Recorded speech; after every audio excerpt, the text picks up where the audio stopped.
Whenever people ask me what I think we can do to better support parents in our country or like why people aren't having more kids, days like today are something that I point to, which is that there are over 40 no school and half school days for my kids this year. And those are not typically days where parents don't have to work, right?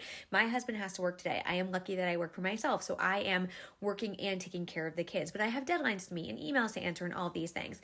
But last year at this time when I had a corporate job, I remember working while taking care of the kids. I went to an indoor play space that had Wi-Fi and I brought my laptop, and me and a ton of other moms were there working while our kids played.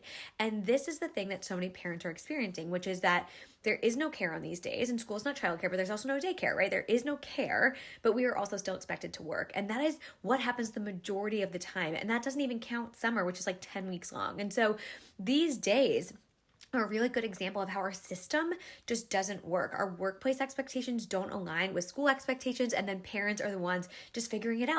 I remember last year on this day specifically too, I remember trying to take a call and just having the noise of children in the background. And I had a 2.5-year-old who was napping, and I had the monitor next to me, and I was so overwhelmed and so overstimulated. And you were expected, as they say, to parent like you don't have a job, but go to work like you don't have kids, and sit there and smile and take the call with yourself muted while they were screaming in the background and crying in the background and just like doing it anyways. And that is the perfect recipe for burnout. It's exhausting and it's unsustainable, and yet we still expect parents to just keep doing it.